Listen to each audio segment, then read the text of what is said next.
Previously on Quest Friends. My name is the incalculable quorum of beneficial outputs, but you can call me Cubo. What we have heard is that somebody close to the auction plans on stealing Cubo from the time the exhibit opens in a few hours to the time the auction starts. What exactly are you promising? If you can find me convincing evidence of who plans on stealing Cubo, then I promise I will give you access to everything you have a coupon for. We need to save Cubo. I'm with you, Jacques. Okay. I'm with you. And all Lorraine asked for was evidence of who was going to steal it. We can foil the heist, do our own heist, and still get our reward from Lorraine. I'd like to add an addendum to this agreement. No one here, and he gestures to his party behind him, comes to any harm at any time during this. I promise that I personally will not bring your innocent friends to harm. Or your underlings. Them too. But don't worry, unless you're too competent, you'll be fine. Seriously though, if you appear too competent, I will hunt you down and kill you. Misha is going to say, I highly doubt that.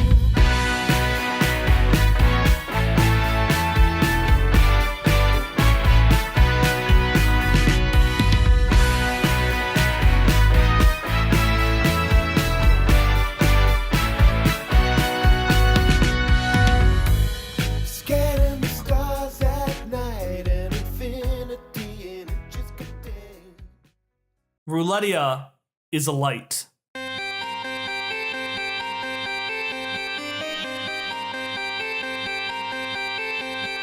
The sparks of its glittering walls and impending revolution reach high into your enclosed diamond elevator, Hop and Misha, as you make your way to the 10th World exhibit and auction. Getting past the bouncers was easy. After all, only someone with an excess of wealth could waste so much on something so tasteless as Misha's mask. But by getting past this one obstacle, you've placed 100 more in your way. Because now, you've committed. Committed to saving Cubo, committed to stopping the Jagged Dream, and committed to standing ground against the woman you have tried tirelessly to race away from. Are you going to say or do anything before the doors open? Otherwise, I can describe the doors opening. Well, I guess just before that, Misha is going to turn to Hop and say, Simon Scotch, there is just one flaw that I did not see with this plan, and that is that I forgot to ask Zoe to provide another one of these garments and point at the mask that they are having for you as well. Oh, well, that's all right. I don't think I really need one. Misha is going to look at Hop, and then they're going to nod and be like, yes, I suppose you are already cool without the mask. Well, thanks, Misha. That was a nice thing to say. I think you're really cool, too. Misha's going to nod and point to their mask and say, well, now I do believe so, too. Oh, I just got it. Now let's go and rescue Cubo. Yeah, so with that, the doors open, and you notice it's very easy to get out of your elevators because everyone is just sitting there, mouths agape, staring at Misha. You're not quite sure what they think of it because they're not quite sure what they think of it yet. In front of you, you see a giant banner, bookended on both sides by a winking platinum bust of Tommy Funbuck. The banner says, Jetco's 10th World Exhibit and Auction, as sponsored by Tommy Funbuck. And the as sponsored by Tommy Funbuck is the only name you can see because you notice one of these winking busts is absolutely blocking the word Jetco in this banner. In front of you, you see 3 doors that people are spilling through, and to your left, you see a Cubo stand, which seems to have a little bit of paper, like DAC tape to it. And in front of it, someone in the kind of bellhop costume that you saw in the hotel. You see someone wearing that costume standing in front of it, talking to folks and directing them. Can I ask the bellhop where the coat check is? You walk up and he's like, oh, geez, really, people really can't do anything without this Cubo. It's right over there. And he points to his left, and you see a foot away from him, another person standing behind the counter to the coat check. Oh, thanks. He turns over to this other person. He's like, no, I'm really sorry. The Cubo machine is down and I'm not a robot. I don't know what everything is. Yes, I know. Please don't have Mr. Funbuck fire me, please. And he starts kind of groveling a little bit more to these very frustrated patrons. Okay. Who for a split second give you a moment of deja vu. Can I investigate that further? Can I roll like a memory check? Like why they're giving me deja vu? Yeah, if you want. All right. A 12. You notice that one of them is wearing an ivory white hat and a red dress, and the other one, arm in arm, is wearing a top hat as tall as her torso and a blue peacock suit. And you have never seen these people before, but their outfits look remarkably similar. To Tommy Funbuck and Lorraine. Yeah, Do I notice anyone else wearing these outfits? you do. In fact, you notice that almost everybody is wearing some variation of what appears to be the in outfit, with of course the notable exception of you and Misha. So everyone is dressed as Lorraine or as Tommy Funbuck. This is what you're telling me. That is 100%. I'm going to say they were inspired by the fashion, but yes, they're all terrible copycats. It's like Disney bounding. It's like Disney bounding Lorraine and Tommy Funbuck. It's a weird fusion between cosplay and trying to follow the cool fashion that's in right now. At seeing all the Lorraines, Hopper kind of like moves back against the coat check a little bit. But then doesn't say anything. He's visibly alarmed, but he's not gonna talk about it. I do believe that all of these people are dressed as Lorraine. Yep, looks that way. Did not expect this. Was prepared for one of them. And as you're talking about that, both of you are covered in a little like snow of glitter as the person behind the coat check is fanning out a artificially glittered up copy of what seems to be Lorraine's coat that she wears. God. And is putting it into a box, which they set on a conveyor belt that pushes itself back into a little coat closet room. And they turn over to you and are like, thank God, people I can remember. What are you checking in today? Or checking out? I don't know. Please tell me you don't have something to check out. To check out? I do actually. Is that okay? Depends. Is it another glitter bomb? No. Do I have a coat check ticket? What is my information for getting things from the coat check? They're gonna turn and say, well, type it in the pad there, and you see that there is a, it looks like, you know those like those little manual alarm clocks that would like flip over to show the time? Mm-hmm. You see two of those, one of which where you can flip in your box number and one where you can flip in the code. Okay. I definitely wrote down my box number in my extensive notes. Kyle Hopper would have written down the box number in his extensive notes. So can I just have that? Yeah, you enter in the box number. Let me double check what it is. It is... BTC! Yeah, check in box 2S, and you're right, you put in code BTC. I found it! World's greatest detective. And as you flip that over, you hear a little like prize ding ding ding. A little box slides out of the conveyor belt, and the person working uses a couple of locks to open it up, like a couple of manual locks, and it poofs open, an explosion of glitter, and they just look at you. You lied. How funny. Haha, yes, that's me, who knew what was in this coat check box and intentionally lied about it. He picks up the box, hands it to you, and you can see he's visibly shaking with rage. He's like, no remorse, no regret. Oh, Hopper has to pretend to be like a 1% douchebag. Oh. Hopper will shrug and say, not a lot. They look at you and look down, and you can see they're holding a little crumpled piece of paper, which looks like it's a handmade flyer for an underground meeting of common workers. And they take that with new resolve, Okay. And they leave the room. Good for them. And you take a look into the box, and you see that it is very glittery, because it has two things. One of which is a beautiful, elegant, overly glitzy dress and coat that looks Oh no. like a really poor imitation of Lorraine's. It is conveniently exactly Ellie's size. Oh no. You then see a very tall peacock blue suit and a top hat that is so tall because it looks like it fits the size of your pal Shock. Hop will take them, and then, like, as an aside to me, she'd be like, well, they'll have to deal with it. I suppose so. I do wish that there were more of these masks for everybody. Hopper will just say, well, we'll have to live without him. And with that, you make your way into the main exhibit hall.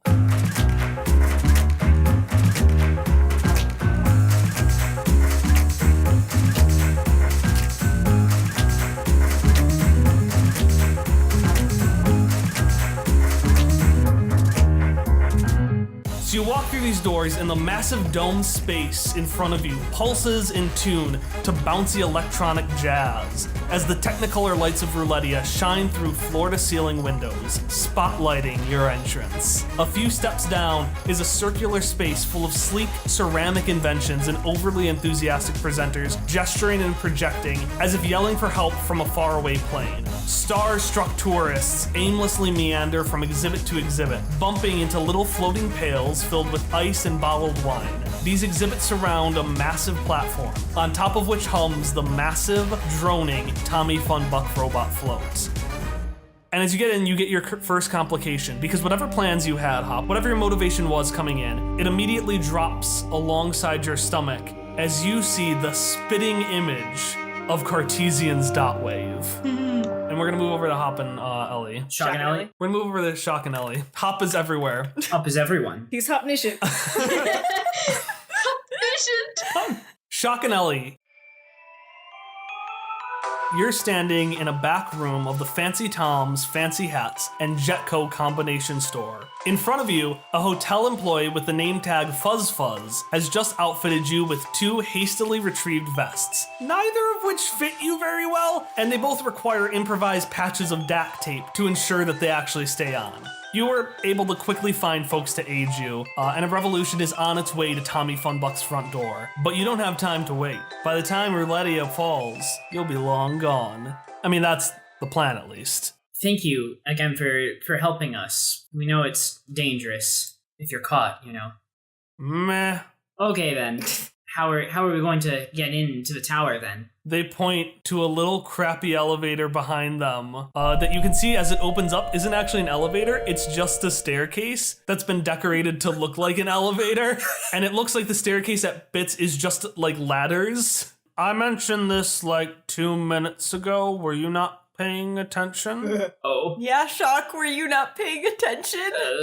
That's okay. I'm used to it. Just earlier today, someone didn't remember the Mega Deluxe Awesome Super Fantastic package, and I had to repeat it multiple times. Please do not ask what it is, for even though I am a revolutionary, I am still contractually obligated to repeat all of the wonderful things you can get with that package. Oh no. So not to make this really dark, but I heard something about how Tommy Funbuck makes people eat some kind of non-disclosure agreement, and I was just wondering, like, if you all are betraying him, are you gonna end up getting... Potentially, we've made a pact not to mention his name, which is kind of a downer when you think about it, because he still has, like, control over us, but I think it's worth it. Now, if you'll excuse me, I'm still going to scrape the last few morsels of scratch I can before this whole place falls apart. And with that, they very slowly walk back. It's a revolution, but Fuzz Fuzz is still used to the practice of, if I'm technically walking back to work, it doesn't matter how fast I'm walking. Gotta punch in that last time card before, overthrowing the place. Should we just go then? Yeah, let's climb. Give me a might roll. No, I'm not going to make you do that. Oh, Shock's body is not prepared for a long climb, but that's fine. His stamina wheel is not very high yet. I No. was considering asking Shock if he needed to be carried. No. All right, so you make your way up this long, damp, moist, musky. What are some other terrible words I can use? Sopping? This sopping. This just it's more It's just like Kyle's bathroom. it's Yes! it's more bathroom than elevator and more swamp than bathroom. And when you get up, you find yourself in a little like back room, actual bathroom space, and you see a sign that says "Employees must wash hands" above a sink, except the knobs on the sink are both missing, and the soap is very empty. Did we just come up a toilet? I'm so confused as to what's going on here. Did we really climb up a toilet, Kyle? Would you do No, it's right in a bathroom. I'm trying to think of a justifiable place because they have to go up the elevator, but because it's so gross, they gotta wash their hands. So it's next to the toilet, all right? Okay. I'm not gonna wash my hands. I'm not guaranteeing nobody has used it as a toilet, though. Like, that is entirely possible. But there is a toilet, all right? I'm not that gross. This isn't the mid-2000s, and I'm not South Park. All right. We've been in sewers before. This is nothing to us. New canon, Ellie once lived in a sewer for 3 weeks. It's true.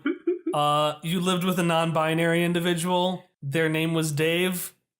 That's all that needs to be said about Dave. Moving on. All right. I guess Shock will step through the door. All right, so you both step through the door through an entranceway that was not marked on the map, and I need you both to roll speed defense. Whoa!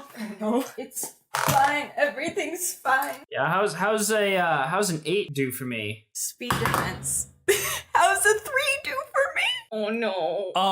Ellie goes out first and is swarmed by like a pack of gazelles. What?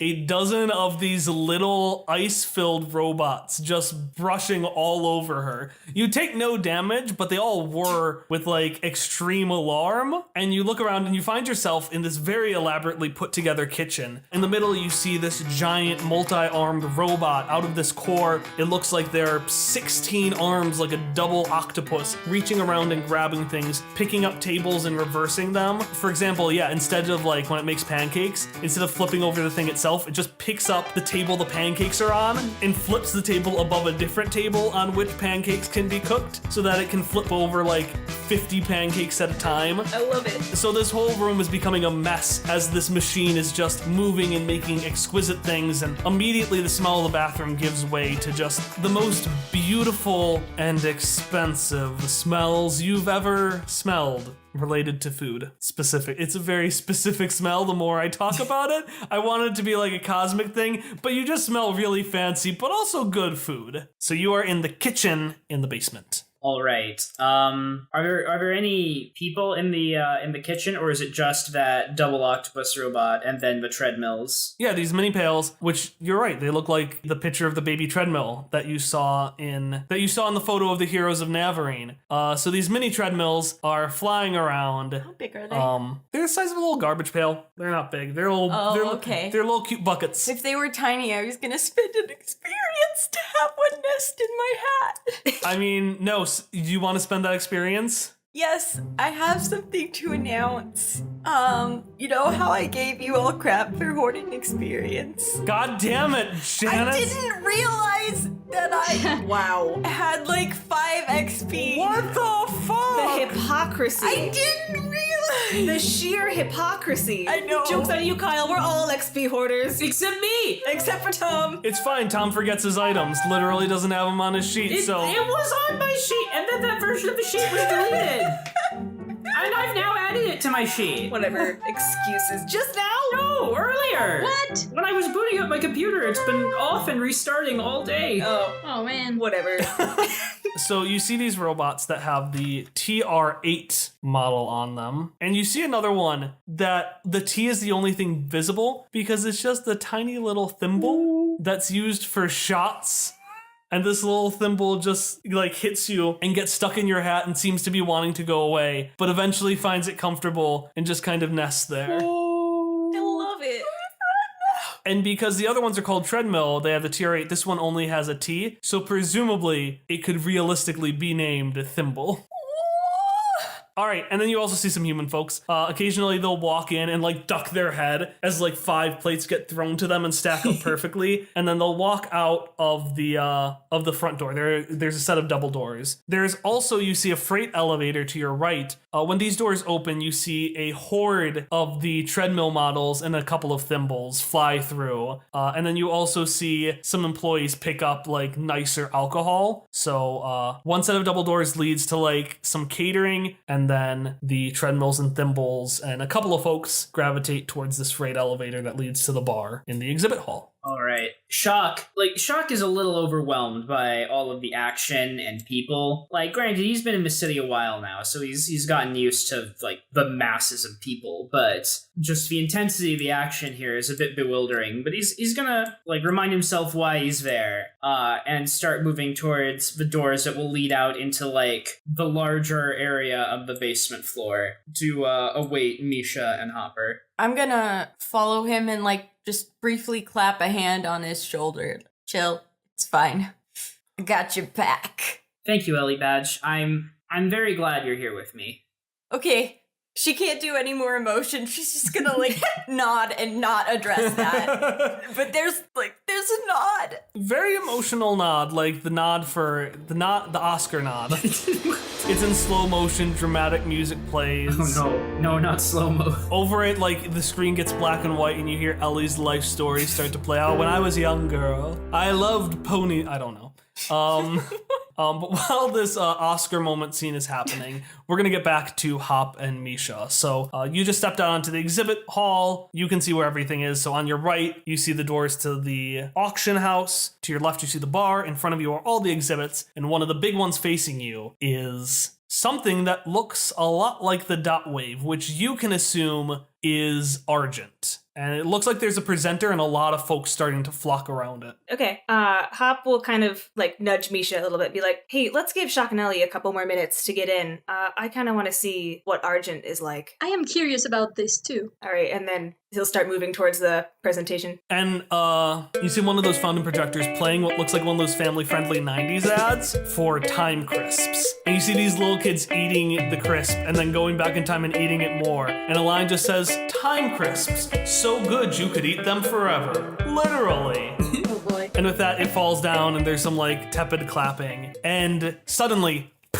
a very fancily dressed individual just appears on the stage, and they lean onto their pedestal and they say, well, good evening, ladies and gentlemen. Thank you so much for Time Crisps for partnering with us today. Nanos, what have they done? A whole lot. Mastered the elements, mastered technology, mastered moving from place to place. And as he says it, you can see him pop over to a different part of the stand and take a different flashy pose. But as much as Nanos have been able to go from, and he pops back and you see his arms are around both of your shoulders, going from place to place, one place they haven't gone, and he's back on stage, is time itself. At least, not yet. We here at Jetco with Time Crisp proudly introduce Argent. Argent is your #1 way of getting things inside and outside of time. Absolutely 100% guaranteed paradox free. Did you drop a piece of ice cream on the ground? Sure, you could use a Time Crisp to go back in time and get it.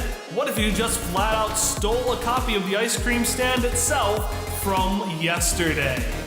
It's like our tagline says, Argent pulls things out of its time and into yours. Now a little bit more on the specs here. And with that, he's gonna keep on talking, but that kind of fades a little bit, because I want both of you to roll perception again. 4. Okay, wait, I gotta find my good die. Another 12. Misha, you are not noticing anything. Why is nothing sticking out to you? Because they are really confused as to how the things that they're saying are not paradoxical. They are just in a loop of thinking, like, oh, but if they steal the ice cream stand from yesterday, then how did they get the ice cream in the first place for it to fall down? So they are just like in a spiral loop of thinking about paradoxes too long.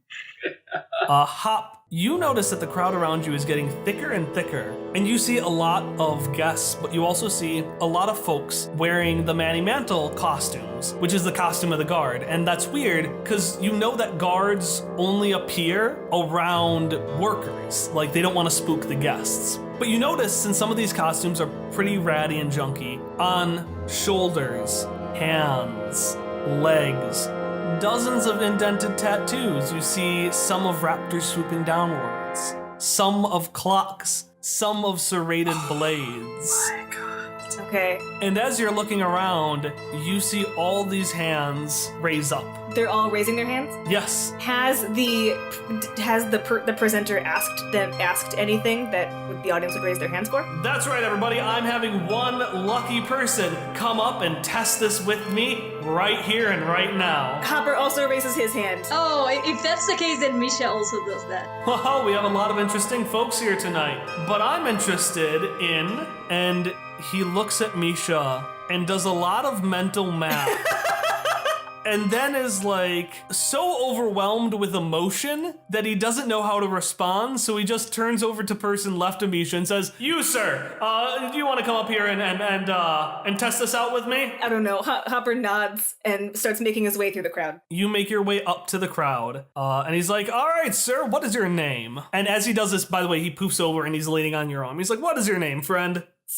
Peter Jones. So Peter Jones.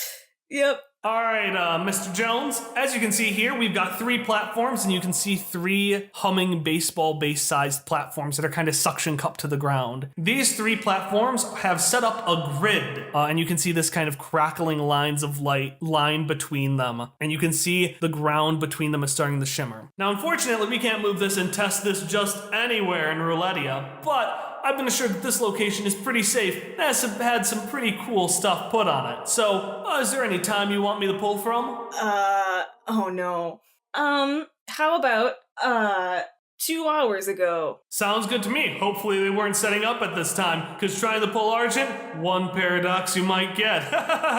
Anyways, That's kind of what I wanted to do. let's kick it. Damn it. And he slides in a block on this giant Jenga tower that looks identical to the dot wave, and it starts to crackle with more and more light, and the room hums, and the lights inside of the space start to fade a little bit. And even you can see the lights on the walls of Roulettia themselves are flickering in and out. They're dimming until eventually you hear a pop, and all the lights go out. And I need you to roll speed defense 5 times. 5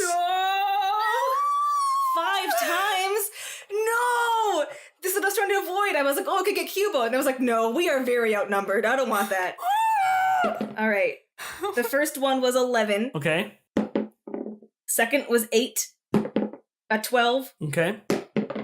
A 19. And a 20. Oh.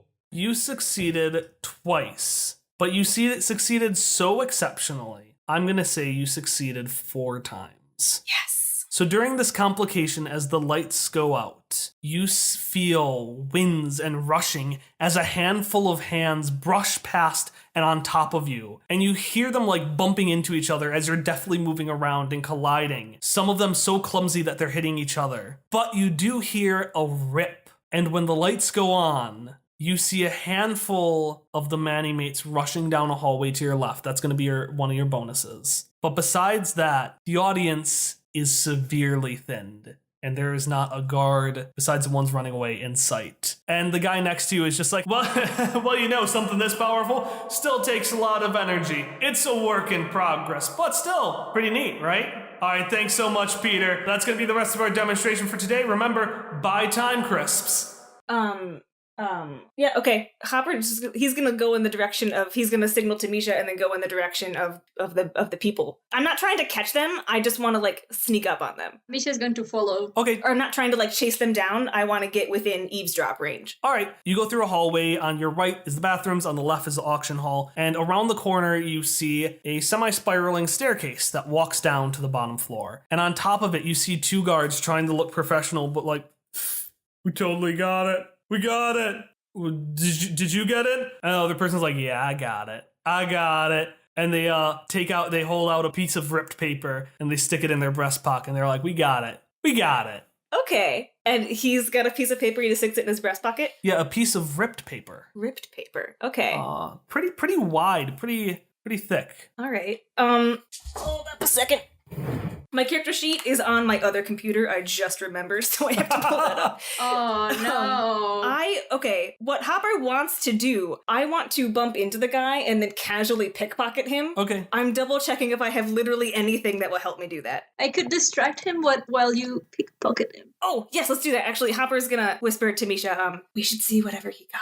Can you distract them and then I'll try to see if I can't sneak it out? I do believe I will try to do so, yes. And then Misha is going to try and look for the data sphere for some sort of way to be able to entertain humans. Like how to entertain humans is what they're going to look up. But I want to twist this into gaining my storytelling technique. I love it. So you access the data sphere and you pull in these things, and it starts with the sound of a crackling fire, and you hear people telling stories in this echoey cave-like space, and eventually it changes to music, and you see people moving and dancing on stage, and then images start to pop up. You see these images of like a wolf and these three houses popping up as if on cardboard and then sliding back down again. You see pictures moving in sequential order, and you see a fusion of all of these, and you see languages and words spoken. Some are slow and steady, some are to the rhythm of music, some are fast and rhythmic and passionate. And as all of that fades away, you're now really good at all kinds of storytelling. Excellent. Basically, you could run this podcast. Fuck it, Misha, go. Oh boy. Misha can, but I can't. So, okay, so Misha is going to turn to Hop and say, I believe I got this. And then they are going to approach the guards and say, excuse me, humans, but have you heard of the girl that encountered a wolf earlier this evening? Yeah, well, I ain't afraid of no wolf. Yeah, we're not afraid of any wolf. We're tough. I am a wolf. And you realize that person who's wearing the mantle costume, and they probably have no idea what the fuck a wolf is, because a wolf is like a dog, and we have it as canon that dogs no longer exist. It is true. But no, they think it's terrifying. They know a wolf is scary. Okay. All right. So by that, Misha is going to, like, a story is going to pop in their mind, and they're going to be like, well, I do believe you should be, because I happen to know of a tale of a boy that kept not being afraid of a wolf and ended up in very unfortunate circumstances. I will, if you wish, tell it to you. No, I don't really need to hear that story.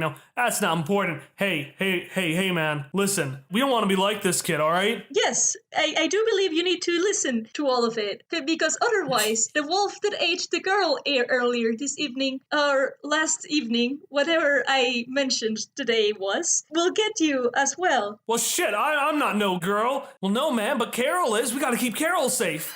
and they are in rapt attention. I'm gonna say, since you're helping out Hop, you don't gotta roll to succeed on this, because you're essentially aiding with his role. So you have their rapt attention, and their backs you're at the top of the stairs, and so their backs are actually to you. Their backs are facing you, Hop. That was the words I was thinking of and couldn't make with my mouth. Okay. So Misha is gonna start basically telling the story of the boy who cried wolf, and as they start saying that, they're going to motion to Hop. So it's in his front breast pocket, or was in his back pocket? It's in one of their pockets. I'm just fine. I hope it's a back pocket, because Let's have it be a back pocket. Okay, cool. It's in a back pocket. Yeah, it's in one of their back pockets. Okay, Hopper's not trained in like pickpocketing or anything, but he is trained in stealth. Can I? Okay, yeah, I'll let that pass. Woo! All right. You better succeed with this. He's just gonna like Skyrim sneak up behind him now and try to... Don't invoke video games like Skyrim, because that means if you fail, literally everyone will try to kill you.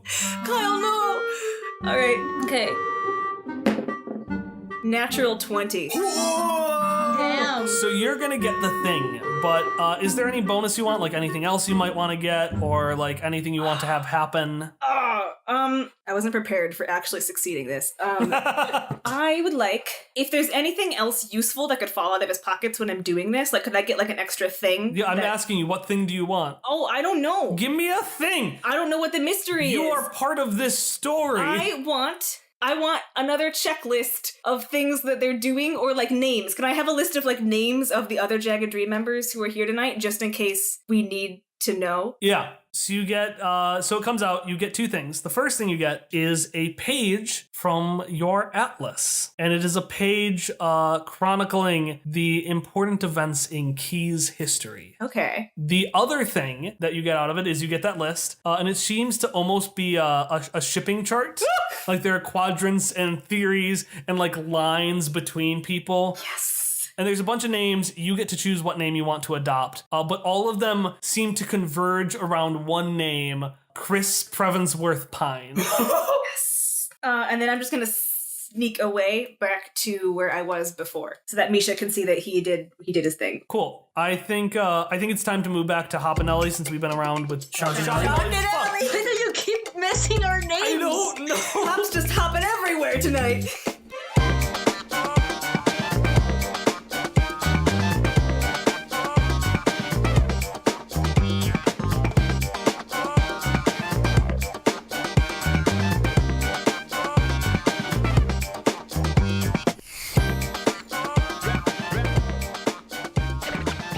Hello and welcome to the announcement break for episode 31 of Quest Friends Questionable Measures, part 13. I am Kyle, your GM, and we're just going to talk for like a minute or so about some random announcements, some announcement stuff. So, as usual, our intro song is Friends by Miracle of Sound. You can find a link to that and some of the other songs below. 3 quick announcements for you today. The first announcement is that our players actually used a map for this heist. They actually were working off of a map, which I think I cut all the references to it, but there might be a couple of references in there. If you want to see the map they were looking at and kind of play along at home, the link to that map can be found below. It can also be found at questfriendspodcast.com, our website, which about a few weeks ago got a massive overhaul and renovation. It's now cleaner, it's easier to go places. For example, our episode summaries page has been condensed down into one page, so now it's just super easy to see what you need to see. And our about page has been really renovated and focused on explaining what is our show, what are we about, and also providing like suggested first episodes. So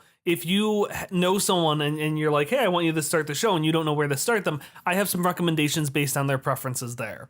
So that was the second announcement. And finally, the last announcement is just announcing that our schedule is now going to be every other week starting today. This was, as you can see, a particularly long episode for us, so it took a little bit more time editing, and because of that, I was a week late. I'm just going to start with this week moving on, with my goal of being able to kind of get ahead of the game. So with that said, we got a lot of heists left to go, but as for our episode after the heist, our next episode will be released on Monday, February 25th. I will see you then.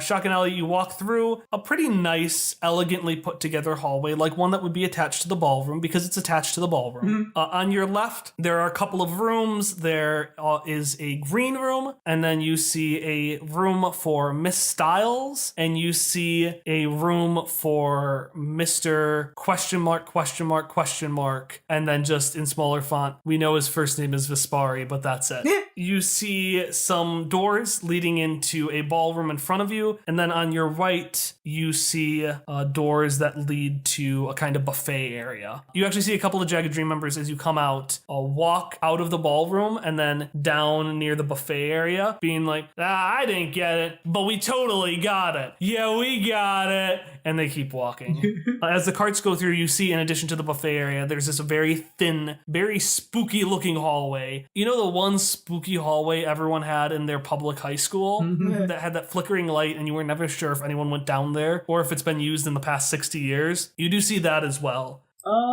In that case, Shock might just hang around in the hallway. Like, we're off to a rip-roaring adventure, everybody. Standing in hallways.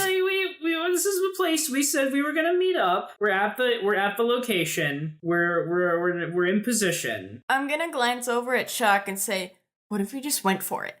What if we just went for the dressing room now? The only thing... Oh, I don't have to worry about that. Shock. Shock, were you thinking that we couldn't tell them? No, sure. Tom definitely didn't forget that he has a constant mental link. Shock. What? Shock will just send a message Misha's way and say, Misha Jarvis, we're in position in the basement floor between the kitchen and the ballroom. Ellie's suggesting that maybe we should just go for Lorraine's dressing room and try to start our climb. Do you and Hopper think that's a good idea? Question, at what time point did did Misha receive this? What? You're telling the story. So I was mid telling the story. That's what I was. You are mid telling the story. Oh dear. Okay. If you want to respond, we can say that Misha just pauses for a second, and the folks you're talking to are like, "No, but then what happened to the girl? What happened to the girl? We need to know." So they're just like thinking that you're being super dramatic as you respond to shock. Okay, so when Misha receives that, they are going to stutter a bit, but then they're going to be like, and I would like you to think, what did you think happened to this boy? Just think for a second, and then they're going to like give that dramatic pause, and then they're going to reply to shock. I trust you and Ellie, B. So if you think that's for the best, then you should do it. Okay, see you soon. And then Shock will say, all right then, Ellie, I guess we can go in. So you walk down the hallway, you walk past the green room, you see Vespari's room, you can see him just like talking to, it sounds like nobody on the other hand. He's like, well, I did that sketch earlier today. Yes, I know the boy ruined it, but that's why I need to reclaim it. It needs to be my trick. Shock will stick out his tongue as he walks by and proceed to Lorraine's room. Sounds good. The room's so nice, you guys. It's so nice. There are like half a dozen of the lipstick kisses. The room is literally overflowing with bouquets that fans have sent her. You see a couple of dresses in a closet and this big, long, wide mirror. You actually see some look like our newspaper clippings, some are a bit more interactive, some are for kids. You see basically reports from all around the Steadfast chronicling all the time she was supposedly humiliated by Hopperscotch. Hero saves town, hero stops dastardly villain, Lorraine Styles on the run again. And then to your left you see a spiral staircase. Shock just looks around at the various stories, and he just looks a little sad and says, like, Hopperscotch deserves better. I'd almost feel kind of sorry for her, but also I hate her. And then I want to drool on her lipstick. You do it! You successfully drool. It's very gross. There's like no roll to like make it less gross because it just is. No, I want it to be very gross. Cool. Does anyone want to do like anything else? Literally anything else. I'm up to suggestions I here. just felt like being spiteful. So you make your way up the spiral staircase. There's a curtain in front of you, one of those big curtains. You're on the back of the stage, and you are going to get your first complication. And you hear a very loud lady's voice say, "No, the dancers must dance perfectly. They are programmed to do so. They will do so. Now again, everyone. 1, 2, 3, 4." And you just hear this pounding of feet on the stage of dancing. And you hear like the cheap, you know how like they use cheap little boomboxes when practicing dress rehearsals for performances? Because the doors aren't open yet. So you hear this boombox playing a song. And you see the dancing figures in shimmering spandex. Misha Jarvis's. What? The fuck? What? Excuse me? Excuse me? I be confused. And to clarify what we're seeing, What the fuck? just to clarify what I'm seeing here. At one point, they do lean to the right, and you can definitely see, in shimmering spandex, a gray-eyed Misha Jarvis before it pops back up again and continues its little jimmy. What the hell is this? What the hell is this hell? Shock is just flabbergasted. He's just stunned. And I mean, he recovers because he knows that this sort of thing sometimes happens with machines, but he's never seen like so many identical models, and to see so many of dear Misha is quite a shock. Quite a shock! Yes. I feel like I've got to elicit some feelings too. Yeah, that's... Shock isn't entirely certain what he feels about this. Yeah, you share that digital high five. Go ahead. I would like to roll perception on Shock's demeanor. 19! All right, Shock, what's your demeanor? And not what demeanor Shock thinks he has. What is Shock's demeanor? Shock has a little bit of a deer in the headlights look right now. He's like done like a full stop, arms up a little bit like, what? You can see, like, the gears turning in his head as he looks around, like, wanting to go around the curtain and actually see what's happening, but afraid to do so. So I'm gonna describe the motion that Ellie does. And so if she's kind of a little bit behind Shock, she's gonna like reach her hand around and put it like in front of his eyes, sort of on the side of his head. Like a parent. And just like turn his head away and like start guiding him in the other direction. Ignore spandex Misha's. I know it's gonna be really hard. But we gotta go get Cubo. How do we get around them? All right, I think that's a good point to cut back to Hop and Misha. Misha, you just sent your message. Hop has stolen the thing, and you see the figures in front of you are shaking. No, it's because she didn't trust her friends, and she didn't admit that she was scared, and because of that, she got eaten by a wolf. I'm so scared all the time. I guess as soon as they finish the story, Misha's going to kind of look very surprised at their reactions and say, "Oh, I do apologize if I made you feel this way, humans. It was not my intent. But I suppose whatever lesson I had said in the story I have just said should be learned. So I hope you follow it." We will. Thank you so much.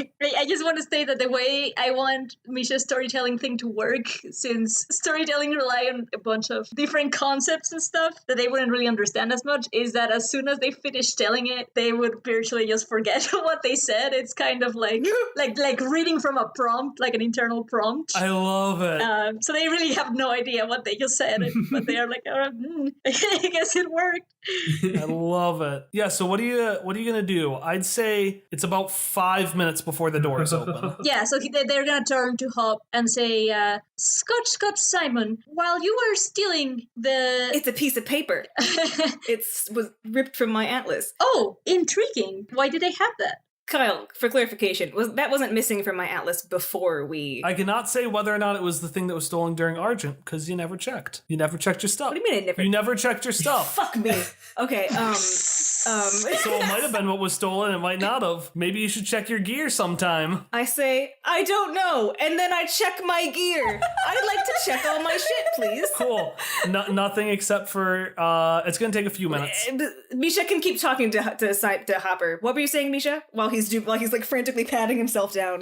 Misha is going to say, "Oh, yes, while I was distracting the guards, I got a signal from Shock. He said that he and Ellie decided to go into Lorraine's dressing room. And since I couldn't really interrupt what you were doing without drawing suspicions, I told him that I trusted them. I hope this was okay." Oh yeah, perfect. If they can get in, they should go in. And they dodged a bullet on the outfits. Can I drop them in a nearby trash can? Yeah, there's not a trash can, but you do see just sitting there with its mouth open. You don't see cart, but you see a frog tar, which is the name of cart species. No, this is cruelty.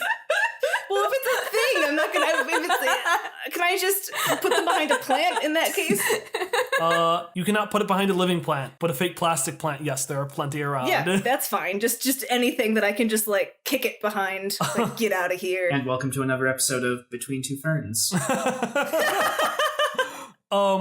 Yeah, you kick it behind there, and then as you look through your stuff, yeah, nothing else was missing. Your blueprints weren't stolen. Your note from Lorraine about the outfits wasn't stolen. Okay. The only thing that was stolen was this single sheet of paper out of probably a couple hundred in that atlas. Okay, can I take a closer look at the sheet of paper? Yeah.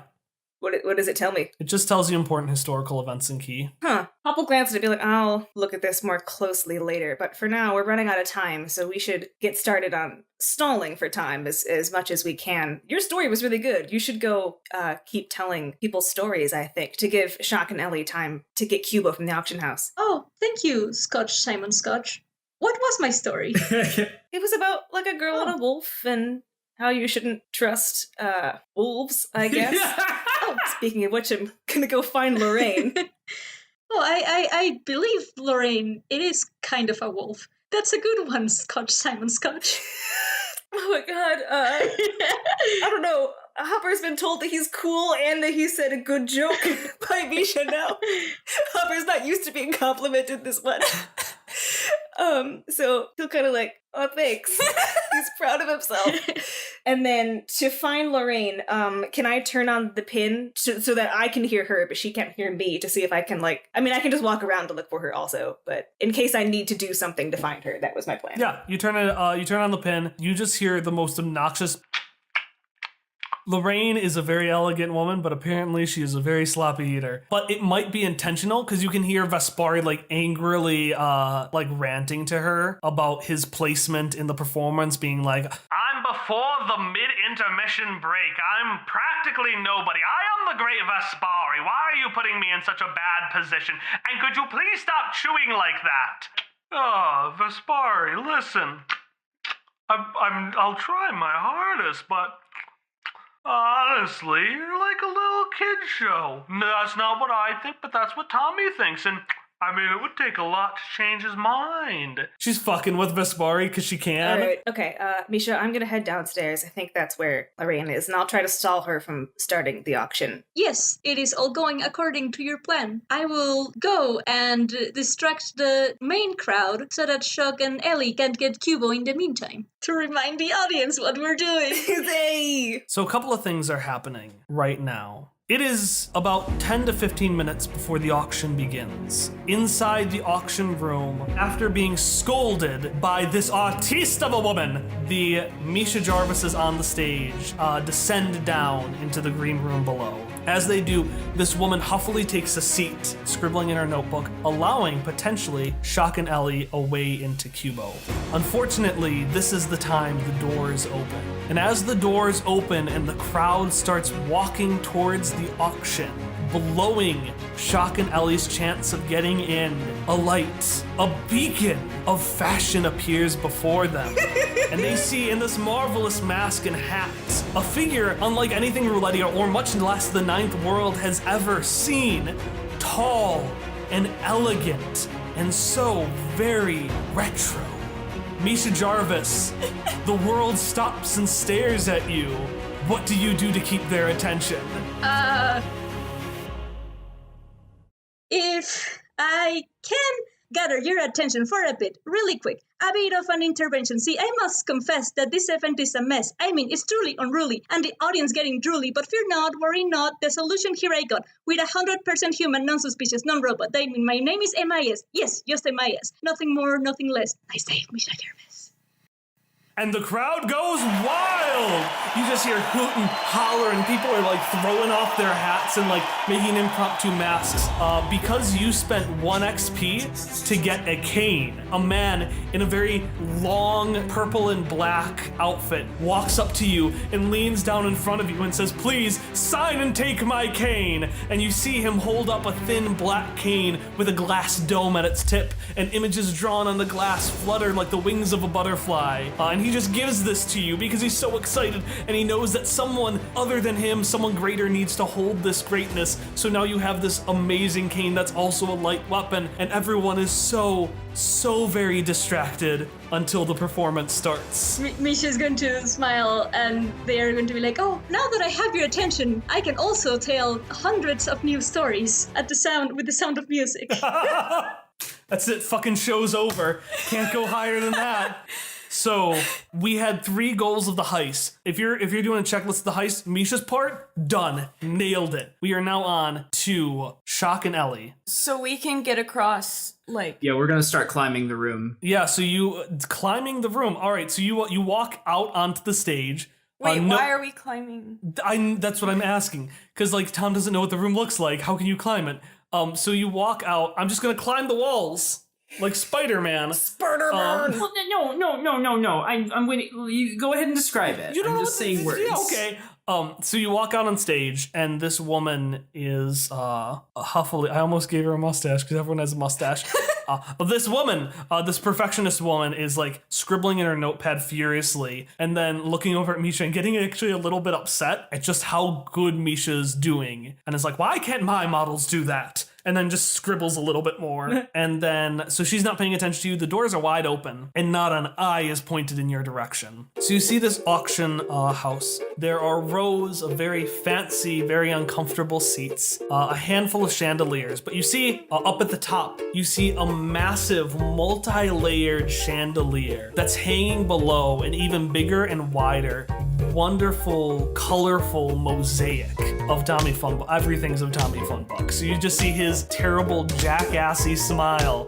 It's still a very pretty mosaic, and like, even if the prettiest thing about it is that the massive chandelier is hiding most of it. Right above that chandelier, above that glass, is the room that has Cubo. All right, then. I guess we begin to climb. So, like, there's a chandelier above us, but are there, like, little ledges? Like, imagine, if you will, a stealth game. And in this stealth game, the moldings of the room, rather than being like small, ordinary moldings that you would expect, are like almost these little ledges at like levels to the room. Or maybe there's a little sconce for lighting, but also just has inexplicably enough space for a human person to just also be there.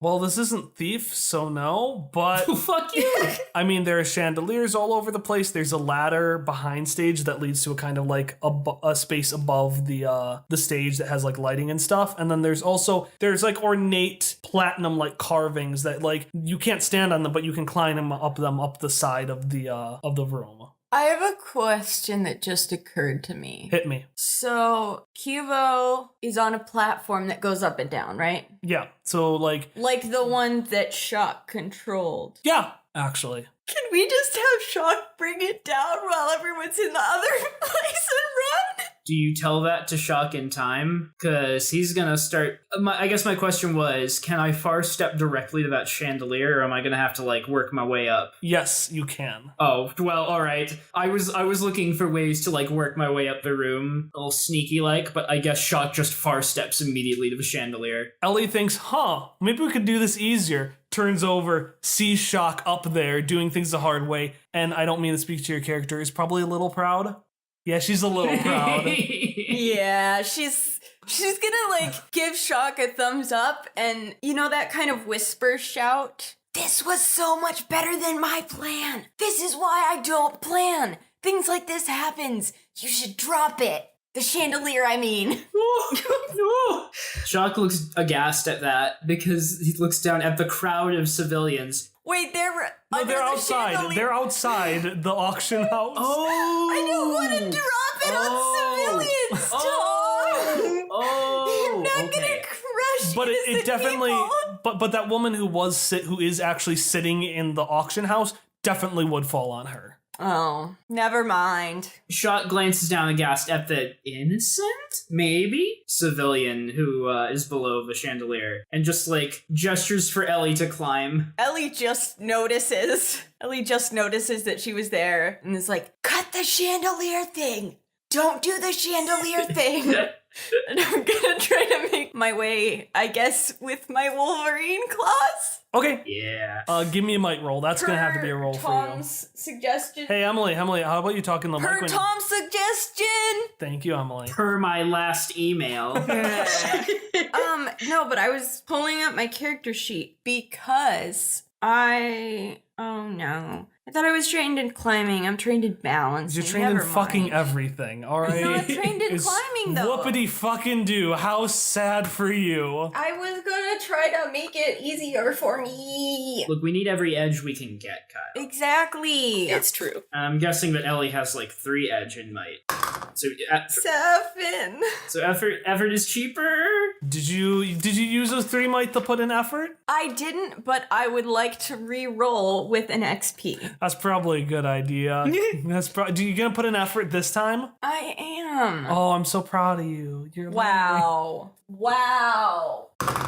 15. 15. Yeah, And I put in 1 level of effort. Okay, you handily climb that. Are you on the chandelier or are you hanging like next to the chandelier? I would like to be hanging next to the chandelier, considering kicking it, but not kicking it.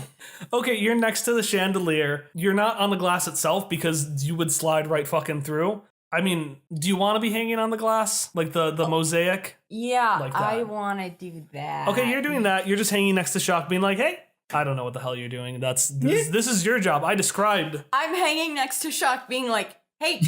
And Shock will just ignite his cutting light hand and just slice himself a little circle of glass in the mosaic. Yeah, and this pretty thin piece of glass falls and just kind of, you hear like a little cute tinkling as it just slowly falls and like gently lands into the chandelier itself and just is like snugly there. I'm just gonna, can I just pick it up? Like, stick it in my inventory, my nebulous inventory? Shock now has piece of glass.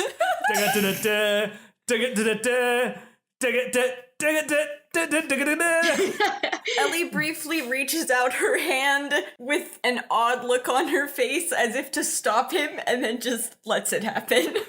So you climb up, I'm assuming you climb up through the mosaic? Yes. Okay, so you get into this room, this wide, spacious dome. It is very plain. There are bits of metal on the walls that climb up to a point on the ceiling. To one side, you see your only way you can view out of this room, besides below you. You see the small hallway that leads to the outside of the room, and actually the outside of the building itself. And this is that hallway of death that you so deftly avoided. Wires crisscross around this room. You see little like birds with antennas perched around from their connectors. These are presumably antennae that are broadcasting what Kubo is supposed to be saying across everywhere. But these ones are still. They look powered down. And in front of you, you see a few steps that lead up to a pedestal. And on it, you see a plain circular sphere. I want you all first to roll perception. 13. I got a 4. Ellie, you notice a few more things. You notice that there are a couple of guards positioned at the end of the hallway. They're kind of looking around. It looks like they're waiting for the person to replace Kubo, because remember, Vibo is replacing Kubo. It looks like they're waiting for that person. And you also hear no like humming or sounds of electronics, which is supporting the idea that everything is kind of shut down right now. But you do hear one other thing. Even though everything is shut down, you do hear the small kind of percussive sound from where Kubo is. Can Shock reach out with his mental abilities and attempt to make contact with Kubo? That's such a better idea. I was just gonna go grab it. We might still be doing that, but first Shock is going to ask, Kubo, are you awake? You don't get anything. You just hear that sound a little bit louder. You hear a little tune. It's kind of percussive, but also a little woodwindy as well. It's like a fusion between like percussion and what am I thinking? Like a brass or woodwind instrument. Shock will turn to Ellie and just sort of like shake his head and be like, I think they're asleep. The guards are not looking at us, right? Nope. I think we should just grab Kubo. Shock will nod at that. And I want to try and go grab Kubo and tuck him under my arm. All right, this is like a minute or two. It's been a while. It's about a minute or two before the auction begins. You've got here just in time. Ellie, you walk up and you hear the song a little bit more, and it's very cool. It's like, it's weird actually. You don't like it because it's too stiff and like mathematical. And you go and and now we're gonna go back in time about 15 minutes to Hop. Hop. Yeah. It is now about 10 to 15 minutes before the scene we just saw. Okay. You have walked down the stairs and you're in this cute little lobby. I'm assuming you walk through into the ballroom. Mm-hmm. It's a ballroom. You can tell I didn't have a description written here, but it's just a ballroom. Ballroom. There are a couple of balconies up to your top left. You hear some smooth like jazz music playing, and folks are dancing along to it. It is a sea of top hats and Lorraine hats.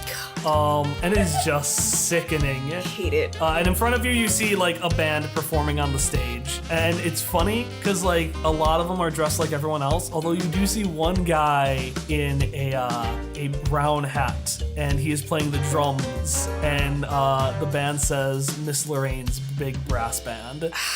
He makes that sound when he sees that, and then continues to scan the crowd for the actual Lorraine in between all these not Lorraines. You don't see her. Okay, well, if he doesn't just see her on the floor, then he's going to use the pin, its intended purpose, and he's going to call Lorraine. Hey, Lorraine, I see your band is playing. You want to dance?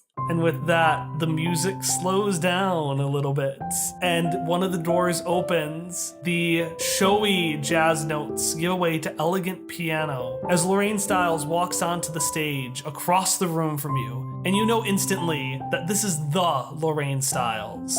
She stands with a slouched confidence, an impressively understated red dress drawing a line up her side. Her platinum hair is neatly tucked into an extremely wide, tall white hat, and she makes her way down the spiraling side stairs of the stage. Every pair of eyes in the room is fixated on Rouletia's darling, except for one pair, as Lorraine's eyes are focused on you. Hopper goes to the middle of the dance floor and holds out his hand. She takes it. All right. Well, Hopper, how have things been going? Can't complain. And then he'll start the dance. And the thing about Hopper Scotch is that he doesn't really like to dance, but he's really good at it because Dad Alvin signed him up for so many dance classes when he was a kid. Just so many dance classes. So then, after he pulls her into the dance, he'll say, couldn't help but notice the Argent up there. Oh, what about? Well, it's a pretty big invention. I mean, you have been looking into it. Well, it's interesting that you have dot wave technology and haven't once thought about somehow getting it to Cartesian. Hopper, you know the way things look don't necessarily indicate what's inside. I mean, after all, and she twirls you around. Many years ago, I saw a doofy little boy in a stocking nightcap, but inside of him, I saw a hero. Well, the hat was mandatory wear. I didn't choose to wear that. Wow, sick burn, Hop. I know! Well, I had to wear it. I had to wear the hat. I literally don't have a response for that. No, that's fine because he's gonna continue. I'm not so sure what you saw that day. I can't tell if you're helping me or not. Hopper, I've always been helping you. I am your biggest fan, and I know you don't believe most things you say, but that is something I can absolutely promise, as much as that Jessie is fond of you. After all, who would have pushed you the way I did? We made each other, Hopper, and I wouldn't have it any other way. I would. You're bored, Lorraine. This doesn't interest you anymore. And I don't think I'm enough of a challenge for you. I don't think you're challenging yourself enough. What if you stopped devoting yourself to these schemes, these cons, all of this, and tried to benefit someone? I know that I asked you to stop in Cartesian, but stopping wouldn't be enough of a challenge. Unequivocally helping us would.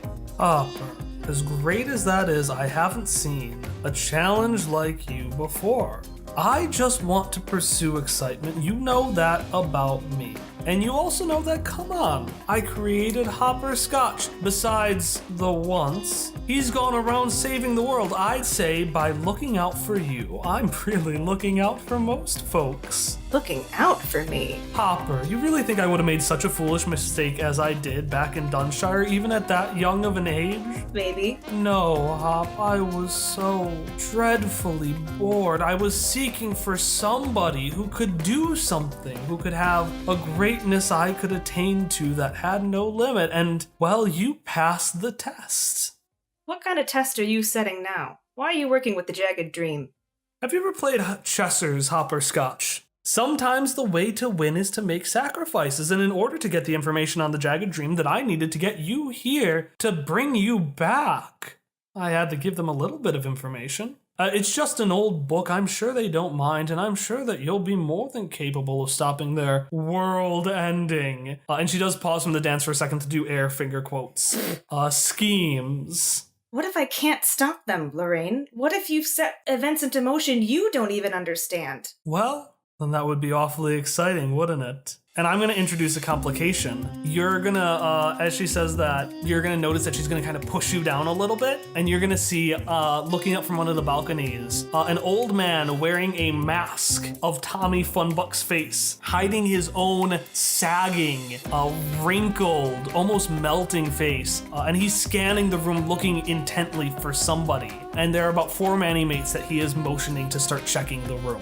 Okay, I am not gonna move yet, but I want to keep an eye on the people that are searching. So what I want to do is, I'm gonna keep talking with Lorraine for like a second more, but I want to be twirling her in such a way that Hopper is giving himself the best angles to keep looking around even while he's moving dancing. Okay. There was a movie called Ice Princess where the skater uses math to skate real good, I'm gonna argue I want to use the Ice Princess skill to do this, and it's mathematically related, so hop. All right, give me a roll. All right. Ice Town costs town clown is town crown. Never. Oh, it's a 3. Oh no! You do that spin, and as you do, you like become very clear to Tommy. Crap. But in that moment, you feel the hat off your head lift up, and a tall top hat land on it instead. And Lorraine, as she spins, lets go of the hat that she placed on her head, picks up the Tommy Funbuck coat from another dancer, and slides it around your shoulders, rendering you disguised. And she says, Hopper, I promised that if you ever needed me, I would always be there to help your back, help you grow in ways you wouldn't otherwise. And What is the point of anything if you just set it up for me to solve? the point is that something happens, Hopper. And when we deal with individuals like you and me, the only way to get anything worth anything is to manufacture it. And as she says that, you hear a little beeping coming from... She's got like a little... Like, you know how people have little holsters sometimes on their legs? There's a little beeping on her leg, and she taps it off, and she sighs and gets really forlorn. She's like, oh no. The thieves have gotten to Cubo. Did you ever figure out who was going to steal Cubo, Hopper? The Jagged Dream. Oh no. She puts her hand up to your cheek. Hop, you really are my shattered dream. I so hoped you would come back. But no, Simon, no, it's not the Jagged Dream. Every heist begins and ends with a monologue. The heroes start by saying all the ideal things they want to happen, and then a series of misadventures makes it seem like there's no way they can win, there's no way they can succeed. But at the end, they have a monologue, and they point out all the ways that everything went perfectly according to plan. And this might be confusing for all of you, because I told you to do a monologue at the beginning. But all of you, I didn't give you a monologue to do at the end, and it doesn't make sense for you to do a monologue now. But that's because you're not the protagonists of this heist. You never were. And Lorraine looks at you and she says, no, Hopper, no. The thieves were never the Jagged Dream. Blueprints found in a room signed under your name. Ellie in shock breaking into Tommy Funbuck's room and uncovering all his secrets. A box, 2S and BTC, 2 Simons and a Beatrice. No, Hop, the Jagged Dream were never the thieves. You were. So long, Simon and Simon. And finally, Lorraine does what you always wanted her to do. She sets her hand down and walks out of the room and out of your life. And far, far above you in Cubo's room, Ellie lifts up Cubo and turns him around and just sees on the sphere some text that says, now playing the Pythagorean rhythm. And as that plays, you turn around and you hear a slam as a large board is slammed over the hole.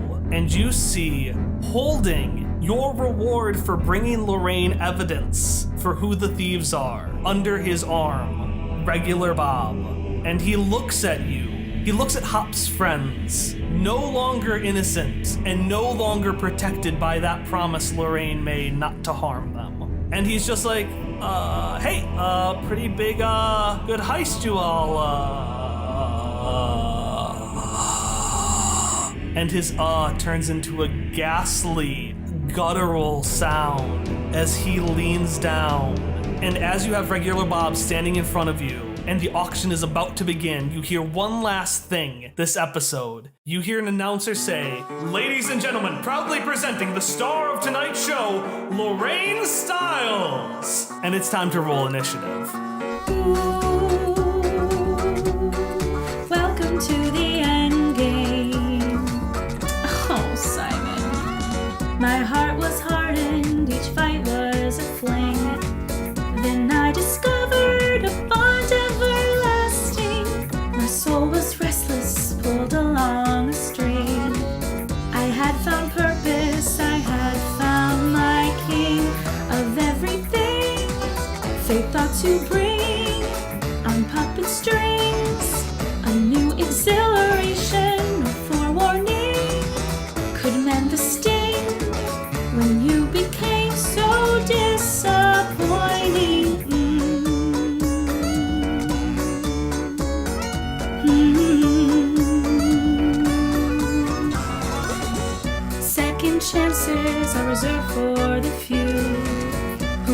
a certain unique priceless value.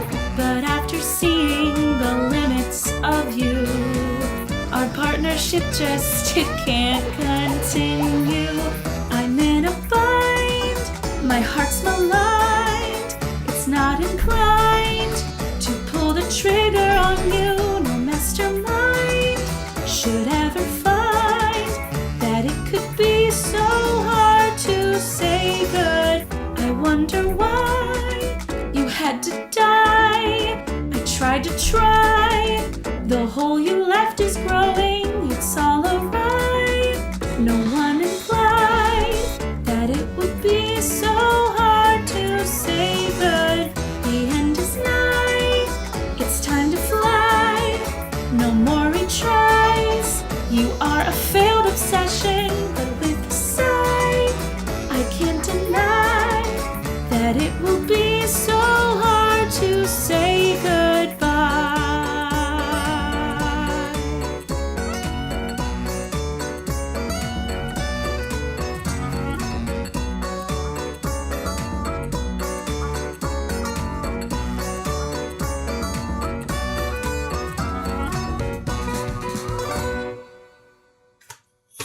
And then don't roll initiative. That's the end of the session.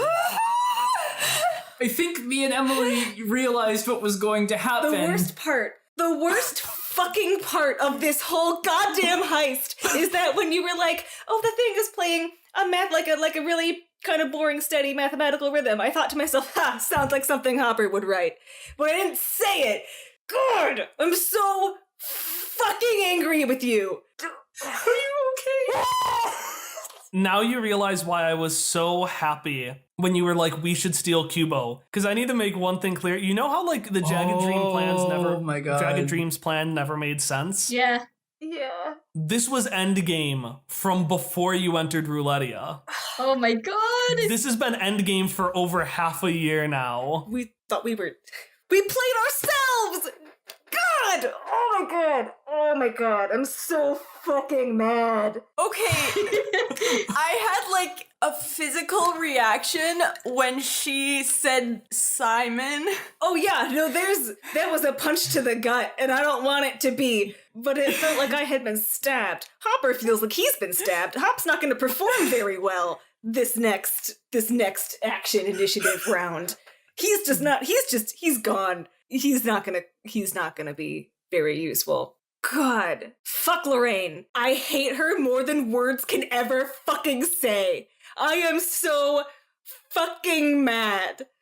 So that was the I session. need to go make some calming jasmine tea or something. Fuck this game. I'm gonna stop my recording. Is that okay? Yeah. You got all of it.